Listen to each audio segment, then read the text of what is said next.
Assalamualaikum warahmatullahi wabarakatuh. Saya dari kelompok 2 akan menjelaskan tentang analisis kriteria kausalitas menggunakan Hills Criteria for Causation pada dasar penelitian cohort. Di kelompok 2 ada Belinda Putri Ardianti, ada saya Rifka Lima Faza, dan Ola Al-Musadar. Kami akan menjelaskan tentang identifikasi jurnal, ada 9 kriteria Hill, bias penelitian, kelebihan, dan kekurangan penelitian. Di sini kita mulai dari identifikasi jurnal. Untuk jurnalnya berjudul Maternal Folate Intake During Pregnancy and Childhood Asthma in Population Based Cohort. Ditulis oleh Christine et al. Kemudian jenis jurnalnya adalah American Journal of Respiratory and Critical Care Medicine tahun 2017, volume 195 nomor 2. Tujuan penelitian ini adalah untuk menganalisis secara prospektif asupan folat dari makanan dan suplemen selama kehamilan dan hubungannya dengan kejadian asma pada anak usia 7 tahun ketika diagnosis lebih tepat diandalkan daripada anak usia sekolah. Kemudian metode penelitiannya, penelitian ini merupakan penelitian kohort prospektif yang dilakukan pada anak-anak yang memenuhi syarat lahir tahun 2002 sampai 2006 dari kohort ibu dan anak di Norwegian. Datanya diambil berbasis populasi yang terhubung dengan database Norwegia. Kemudian asma saat usia 7 tahun didefinisikan sebagai adanya obat asma yang diberikan setidaknya 2 kali dalam setahun atau dengan laporan kuesioner ibu. Kemudian asupan folat ibu dinilai dengan food frequency questionnaire dan divalidasi terhadap folat plasma. Folat plasma ibu diambil dari sampel darah vena tunggal sekitar 18 minggu kehamilan. Hasil penelitian dianalisis menggunakan regresi log binomial dan multinomial untuk menghitung risiko relatif yang disesuaikan dengan interval kepercayaan 95%. Hasil penelitian di sini, risiko asma meningkat pada kuintil tertinggi dari total asupan folat dengan adjusted relative risk sebesar 1,23 pada interval kepercayaan 95%, di mana batas bawahnya 1,06 dan batas atasnya 1,44. Kemudian, ibu dengan kuintil tertinggi memiliki asupan folat makanan yang relatif tinggi, yaitu berkisar antara 241 sampai 366 mg per hari. Dan hampir semua ibu mengkonsumsi setidaknya 400 mg per hari asam folat tambahan, di mana totalnya menjadi 400 sampai 600 mg per hari. Kesimpulan dari penelitian ini, yaitu pada penelitian kohort prospektif berbasis populasi yang besar, menunjukkan bahwa wanita hamil yang mengkonsumsi asam folat tambahan atau di atas dosis yang disarankan, dikombinasikan dengan diet kaya folat, akan mengalami peningkatan risiko menderita asma pada anak-anak yang dilahirkannya. Selanjutnya untuk kriteria Hill akan dijelaskan oleh Belinda. Baik, terima kasih atas waktunya. Di sini saya akan melanjutkan penjelasan mengenai kriteria Hill. Jadi sebelumnya, kriteria Hill ini merupakan salah satu hubungan kausalitas yang ada di studi epidemiologi. Di mana studi epidemiologi ini merupakan studi yang memfokuskan pada penelitian terkait hubungan antara variabel paparan dengan outcome yang terjadi. Nah, di sini tujuan dari studi epidemiologi ini adalah untuk mencari penyebab dari suatu penyakit yang didasarkan pada asosiasi dengan berbagai macam faktor risiko. Salah satu asosiasi dalam bidang epidemiologi yang sering kita pelajari adalah hubungan kausalitas atau hubungan sebab akibat antara paparan dengan outcome. Nah, di sini ada salah satu tokoh epidemiologi yang melatar belakangi adanya teori mengenai hubungan kausalitas ini. Tokoh tersebut bernama Sir Austin Bradford Hill. Jadi Sir Austin Bradford Hill ini merupakan ahli epidemiologi dan statistik yang berasal dari Inggris yang mempelopori uji klinis acak bersama dengan Richard Doll. Nah, beliau ini bersama Richard Doll, dia melakukan penelitian mengenai hubungan antara merokok dengan kanker paru-paru. Nah, dari penelitian yang ia lakukan, kemudian dia mengeluarkan sebuah teori atau menghasilkan sebuah teori yang disebut dengan kriteria Hill yang menjadi dasar dari hubungan kausalitas pada studi epidemiologi ini. Nah, Hill's kriteria atau kriteria Hill ini terdiri dari 9 aspek. Yang pertama yaitu kekuatan asosiasi, kemudian kedua adalah konsistensi, spesifisitas, temporalitas, hubungan disease response, biological plausibility, koherensi, eksperimen, dan yang terakhir analogi. Di mana kesembilan aspek ini yang akan kami gunakan sebagai analisis mengenai jurnal yang sebelumnya telah dijelaskan mengenai hubungan antara asupan asam folat pada saat kehamilan dengan kejadian asma pada anak.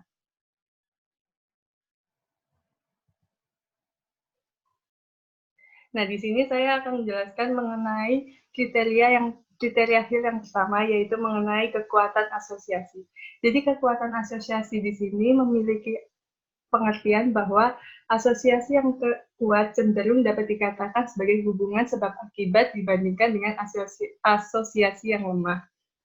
Nah, jadi di sini kekuatan asosiasi itu dapat pada penelitian, kekuatan asosiasi itu dapat dilihat berdasarkan nilai relatif risk atau juga dapat dilihat dari nilai odds ratio dari suatu penelitian.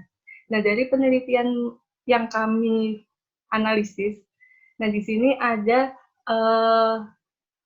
hasil dari kisah kuintil 1 sampai kuintil 5, di mana pada kuintil 1 sampai kuintil 5 ini, kuintil 5 ini merupakan hasil dengan total asupan asam folat ibu hamil yang tertinggi. Nah, di sini hubungan antara asupan asam folat dengan kejadian asma pada anak itu diketahui memiliki hubungan.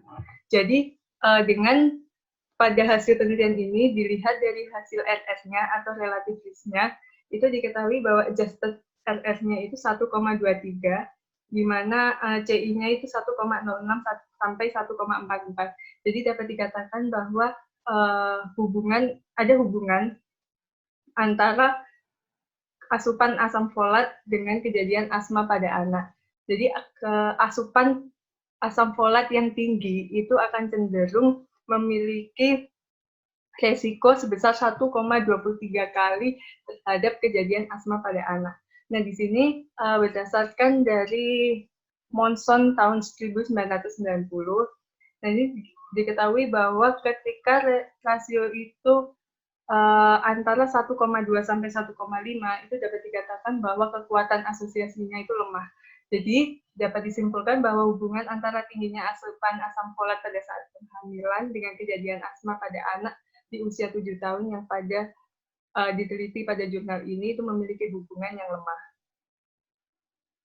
Kriteria selanjutnya yaitu mengenai konsistensi. Jadi di sini konsistensi memiliki pengertian bahwa jika suatu hubungan sebab akibat antara paparan dengan outcome memiliki jawaban yang sama dalam berbagai situasi yang berbeda, baik secara prospektif maupun secara retrospektif dan dalam populasi yang berbeda pula. Nah, kami di sini mencari beberapa jurnal pembanding yang meneliti dengan faktor paparan dan faktor outcome yang sama, yaitu kami menemukan 4 jurnal pembanding. Yang pertama yaitu penelitian dilakukan oleh Feranki pada tahun 2015, dan yang kedua yaitu penelitian yang dilakukan oleh Zetstra van der Wood et al. Pada tahun 2014. Pada kedua penelitian ini, hasil yang didapatkan itu sama seperti hasil yang didapatkan pada penelitian hubungan antara tingginya asupan folat pada ibu hamil itu dapat mempengaruhi atau dapat menjadi faktor risiko terjadinya kejadian asma pada anak dengan nilai OR 1,3 kali pada penelitian Feranki dan 1,14 kali pada penelitian Zetstra. Nah, akan tetapi pada dua jurnal yang kami dapatkan pula, khususnya pada penelitian yang dilakukan oleh Trivedi et al. Pada tahun 2018 dan Badua et al. Pada 2014. Nah, di sini pada penelitian Trivedi itu desain penelitian yang dilakukan itu sama seperti desain penelitian yang pada jurnal yang kami analisis, serta faktor paparan dan juga outcome yang terjadi. Nah, tapi di sini hasil OR-nya itu berbeda dengan hasil OR yang terdapat pada jurnal yang kami analisis. Jadi di sini hasil OR-nya itu 0,48 atau dapat dikatakan bahwa justru asupan asam folat yang dikonsumsi oleh ibu selama hamil itu menjadi faktor protektif atau justru yang menjadi proteksi dalam terjadinya asma pada anak. Jadi sangat berbeda dengan hasil penelitian yang jurnal yang kami analisis. Nah, kemudian pada penelitian yang dilakukan oleh Barua et al. Nah, kebetulan pada penelitian yang dilakukan oleh Barua et al. Ini merupakan artikel mengenai systematic review. Jadi beliau ini mengumpulkan beberapa jurnal atau penelitian yang terkait dengan asupan asam folat pada ibu hamil dengan kejadian asma pada anak. Dan hasil kesimpulan dari systematic review yang baru lakukan ini, yaitu beberapa studi itu menemukan hubungan positif antara paparan asam folat dengan peningkatan resiko asma pada anak. Tetapi ada juga beberapa studi lain yang tidak menemukan hubungan seperti itu, seperti penelitian yang dilakukan oleh Trivedi. Jadi mungkin ada beberapa studi itu yang justru hasilnya itu bertolak belakang dengan itu. Justru hasilnya itu menjadi proteksi bagi kejadian asma pada anak. Sehingga hasil dari analisis kami dengan membandingkan beberapa jurnal ini dapat dikatakan bahwa konsistensi pada jurnal ini yaitu masih kurang karena terdapat perbedaan hasil penelitian dan perbedaan hasil penelitian tersebut itu ada yang justru menjadi faktor resiko atau memiliki hubungan positif, tetapi ada juga yang menjadi faktor protektif. Nah, di sini kemungkinan yang melatar belakangi perbedaan hasil tersebut itu dikarenakan memang terdapat banyak faktor risiko terjadinya asma pada anak. Jadi asma pada anak itu tidak konsisten pada satu faktor saja atau faktor risiko saja yang dapat menimbulkan, tetapi ada banyak faktor risiko yang terjadi yang dapat menyebabkan asma pada anak. Nah, kemudian kriteria Hills yang ketiga yaitu mengenai spesifisitas. Jadi spesifisitas di sini memiliki pengertian bahwa suatu paparan atau penyebab itu akan mengarah pada satu efek atau outcome, bukan banyak outcome. Nah, jadi pada penelitian ini, hasil yang didapatkan yaitu asupan asam folat pada saat kehamilan itu akan memberikan pengaruh terhadap kejadian asma pada anak. Akan tetapi dalam jurnal tersebut juga diteliti mengenai pengaruh asam folat terhadap efek asma pada anak dengan kondisi atopi atau kondisi alergi.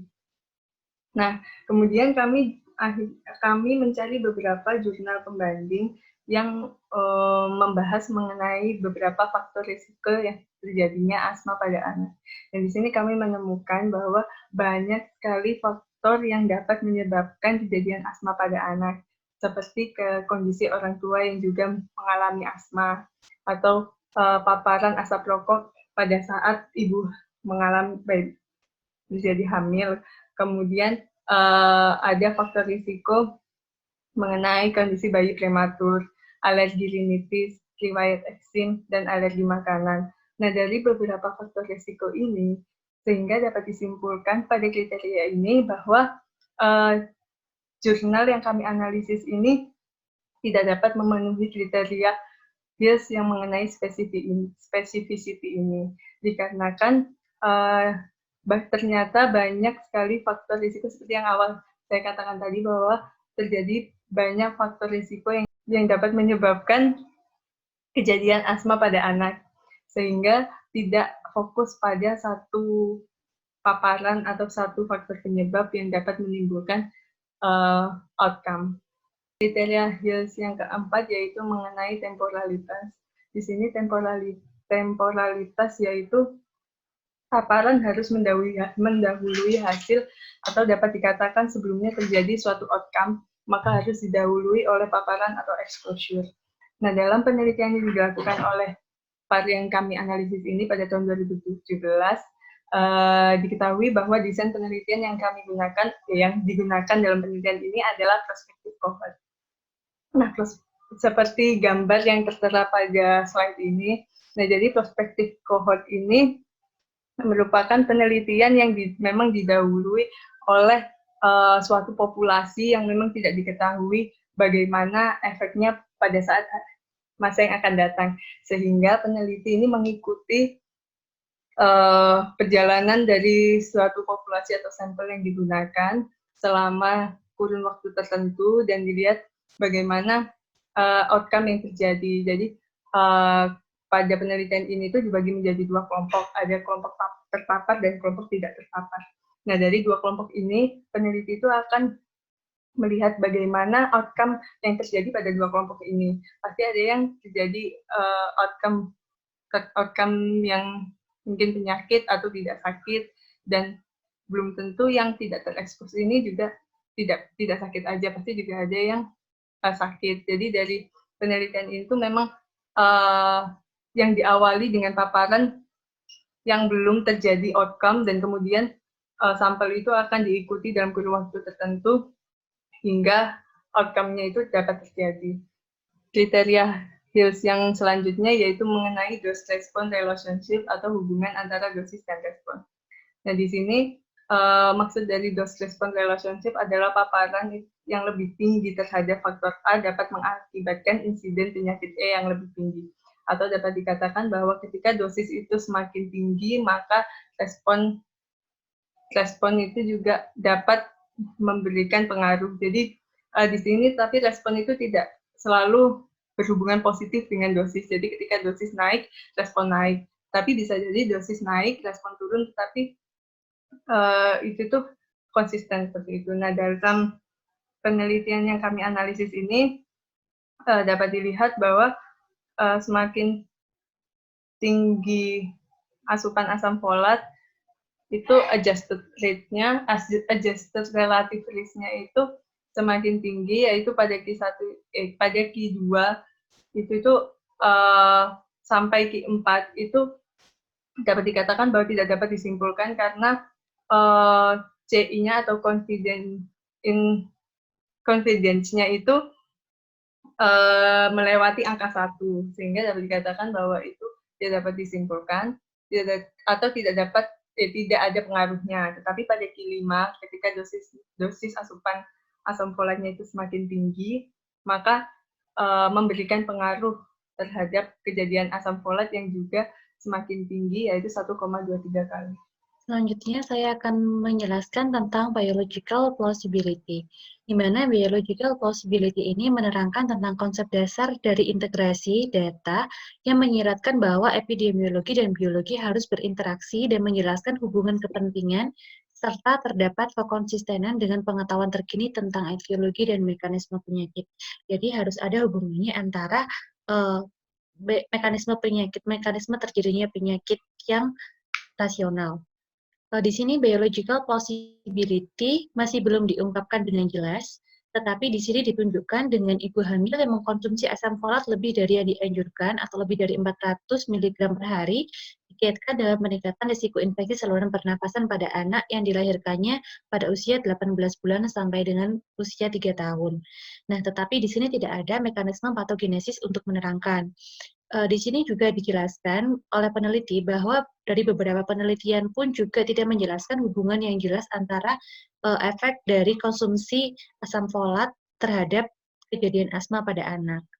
Selanjutnya, terkait biomarker, yang digunakan pada penelitian ini adalah konsentrasi folat plasma ibu yang diukur dalam sampel darah vena tunggal yang diambil sekitar 18 minggu kehamilan. Nah, untuk melihat kadar folat pada 18 minggu kehamilan itu, bisa dikatakan bahwa peneliti itu melihat gambaran status folat dalam jangka panjang. Jika peneliti itu ingin melihat jumlah asam folat dalam jangka panjang, sebaiknya yang digunakan bukan folat plasma ibu, tetapi folat sel darah merah. Karena folat sel darah merah dapat menggambarkan status folat jangka panjang sampai 120 hari atau setara 17-18 minggu kehamilan. Kemudian di sini ada koherensi. Koherensi ini menunjukkan bahwa sebab akibat harus masuk akal dengan semua pengetahuan yang tersedia. Koherensi ini sebenarnya hampir mirip dengan biological plausibility. Tetapi adanya koherensi dimaksudkan agar literatur epidemiologi dapat dijelaskan sehingga jika terjadi tidak koheren dalam suatu penelitian, dapat diperkuat inferensi kausalnya dalam satu arah atau dalam mekanisme yang lain. Di sini, penelitian ini masih menunjukkan belum ada koherensi antara konsumsi asam folat ibu hamil dan kejadian asma pada anak yang dilahirkan. Kita mencari jurnal pembanding. Yang pertama adalah Jurnalin et al. Tahun 2013 yang menjelaskan bahwa pada mekanisme normalnya, folat itu justru mengurangi stres oksidatif dengan menurunkan kadar homocysteine, sehingga kemungkinan kadar folat yang lebih tinggi melemahkan respon inflamasi alergi dengan mengurangi stres oksidatif. Seperti yang sudah dijelaskan sebelumnya bahwa belum tentu penelitian ini juga sama dengan penelitian-penelitian yang lain yang juga eh, mengatakan bahwa asam folat yang tinggi itu merupakan suatu faktor protektif, bukan merupakan faktor resiko terjadinya asma. Ada penelitian lain, yaitu penelitian Wang et al. Tahun 2015 yang mengatakan bahwa ini adalah penelitian meta-analisis terkait asam folat, menunjukkan bahwa suplementasi asam folat ibu tidak terkait dengan perkembangan asma, dermatitis atopik, dan eksim pada anak. Ini juga bertentangan. Kemudian ada literatur review dengan desain penelitian cohort, cross-sectional, dan case control. Terdapat keterikatan yang lemah antara konsumsi asam folat yang tinggi dengan kejadian asma.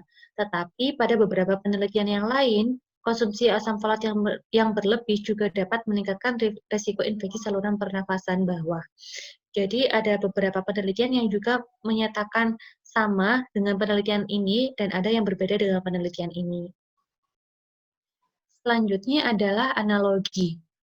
Analogi ini, analogi itu kurangnya analogi tidak dapat menghalangi hubungan sebab akibat. Jadi analogi ini juga berperan dalam menentukan kriteria, tetapi perannya itu tidak terlalu tinggi. Di sini peneliti juga sudah mengungkapkan adanya analogi penelitian yang dilakukan pada hewan tikus dengan paparan asam folat dan risiko asma, di mana dia menjelaskan contoh menganalogikan dengan penelitiannya Dolinoy pada tahun 2007 yang menyebutkan pada model tikus Acuity, suplementasi ibu dengan pola dan donor metil lainnya sebelum dan selama kehamilan serta selama menyusui dapat menghilangkan efek kontaminan lingkungan bisphenol A. Pada penelitian lain, peneliti membandingkan dengan penelitian Hollingsworth pada tahun 2008 juga menyatakan suplementasi dengan donor metil pada tikus hamil mengubah metilasi DNA lokus spesifik dan menyebabkan penyakit pernafasan dengan mengarahkan diferensiasi limfosit T ke arah fenotip TH2 yang menunjukkan fenotip asma alergi, namun penelitian ini juga masih diperdebatkan. Jadi, peneliti ini menganalogikan pada tikus dengan penelitian Hollingsworth, itu dia menjelaskan tentang patogenesis terjadinya asma pada tikus hamil, tikus anak yang dilahirkan oleh tikus. Kemudian penelitian ini tapi masih diperdebatkan. Selanjutnya pada penelitian Blatter tahun 2013, di sini adalah model tikus sangat mendukung peran metilasi DNA dalam regulasi peradangan saluran pernafasan. Tetapi peran spesifik patogenesisnya juga belum diketahui dengan jelas. Jadi di sini masih ada perbedaan. Meskipun sudah dapat dianalogikan pada penelitian pada tikus, tetapi hasilnya masih menjadi perdebatan. Selanjutnya saya akan menjelaskan tentang eksperimen.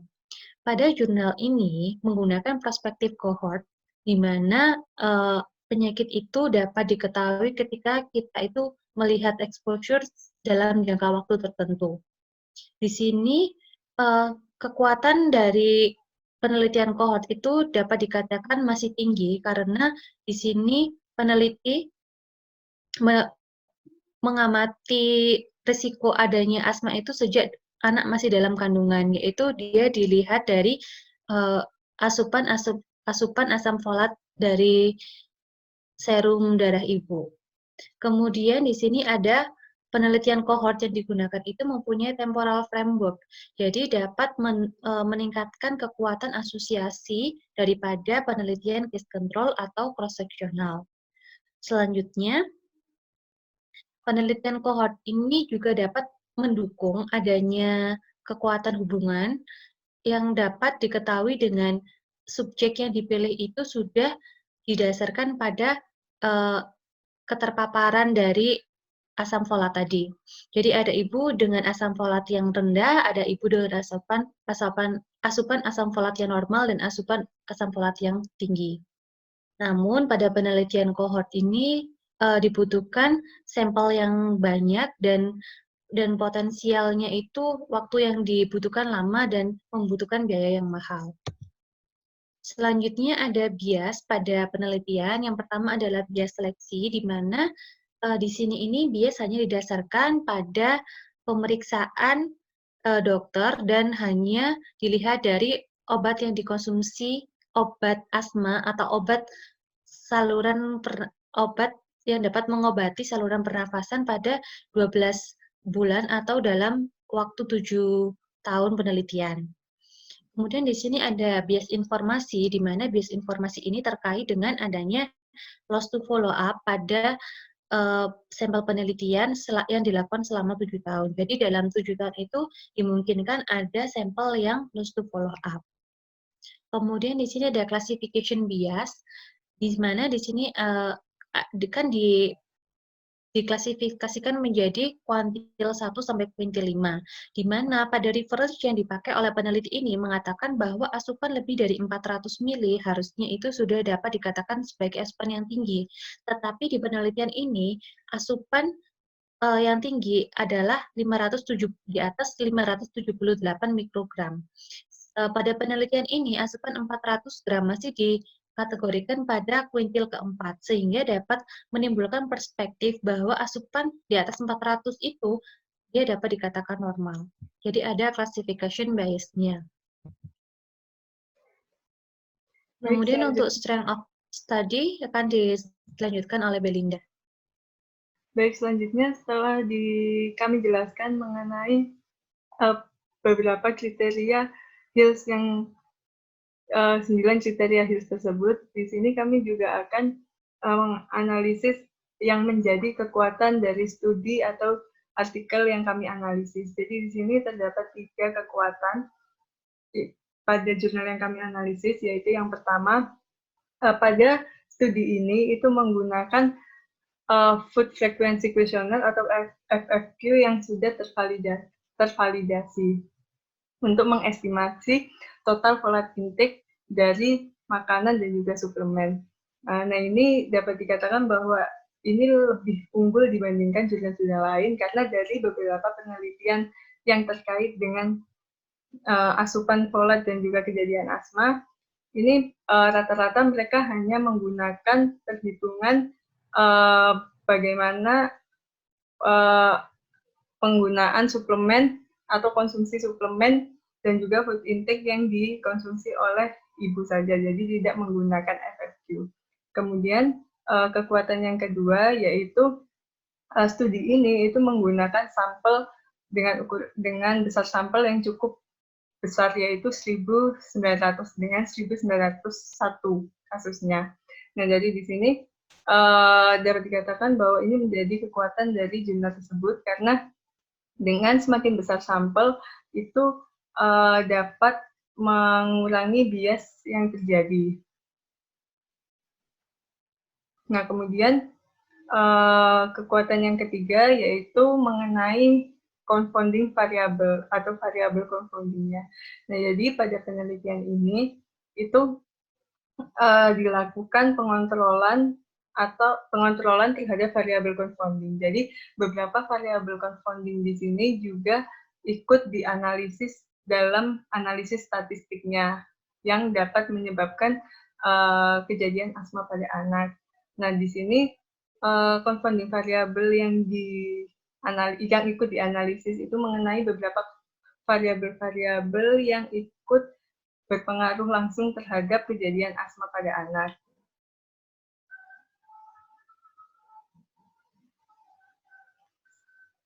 Nah, kemudian selain kekuatan dari jurnal ini juga kami menganalisis beberapa keterbatasan dari jurnal penelitian ini.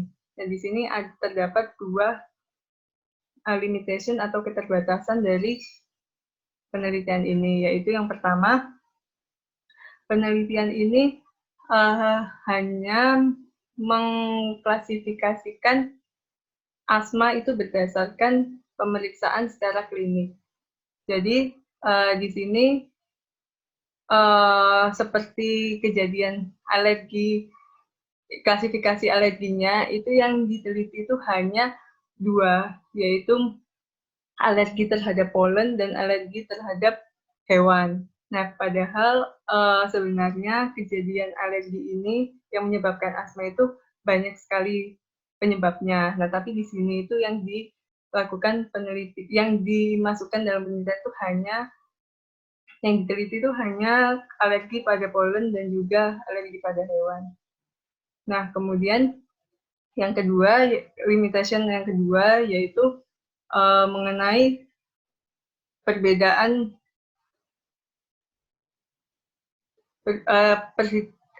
tidak ada beberapa faktor variabel confounding itu yang tidak dihitung atau tidak diukur. Nah, tadi pada strength itu kan ada beberapa confounding variabel yang diukur. Nah, itu confounding variabel yang memang kejadian langsung dan memang diteliti pada jurnal tersebut. Nah, tetapi pada limitation ini sebenarnya ada beberapa variabel confounding yang juga mungkin akan memberikan pengaruh terhadap kejadian asma pada anak, akan tetapi tidak diteliti pada jurnal ini. Seperti mungkin perbedaan penyerapan asam folat pada ibu yang tidak dapat dikendalikan karena memang mungkin tidak dilakukan penelitian dan mungkin susah dalam pengendaliannya. Kemudian selain itu juga mengenai pemanfaatan dari pelayanan kesehatan itu juga tidak dilakukan analisis sehingga ini dapat menjadi faktor confounding juga dalam penelitian ini. Nah, dari beberapa aspek yang kami analisis yaitu mengenai kriteria HEALS, kemudian mengenai bias pada artikel ini dan kekuatan serta limitation dari penelitian ini, sehingga kami dapat menyimpulkan bahwa asupan asam folat yang tinggi pada kehamilan atau pada ibu hamil itu dapat dikatakan bahwa tidak dapat memenuhi kriteria HEALS untuk terjadinya asma pada anak. Hal tersebut dikarenakan terdapat beberapa kriteria yang tidak dapat dipenuhi, seperti kriteria konsistensi, spesifisitas, biological plausibility, dan juga koherensi. Nah, akan tetapi sebenarnya kriteria HEALS ini bukan merupakan patokan bahwa suatu hubungan sebab akibat itu hubungan paparan dengan outcome itu dapat dikatakan hubungan sebab akibat apabila memenuhi ke-9 kriteria HEALS tersebut. Jadi dapat disimpulkan bahwa hubungan antara asupan asam folat dengan kejadian asma pada anak ini sebenarnya tetap memiliki hubungan sebab akibat atau memiliki hubungan pengaruh. Akan tetapi mungkin keefisien atau nilai dari hubungan tersebut tidak terlalu tinggi karena memang beberapa faktor risiko yang lain juga dapat mempengaruhi terjadinya asma pada anak. Sehingga dapat dikatakan bahwa hanya beberapa aspek kriteria HEALS yang dapat dipenuhi oleh hubungan sebab akibat antara kedua faktor ini yang dapat memenuhi kriteria HEALS. Nah, sekian presentasi atau pemaparan materi dari kami. Semoga ilmu yang kami sampaikan bermanfaat. Apabila ada salah, kami mohon maaf. Assalamualaikum warahmatullahi wabarakatuh.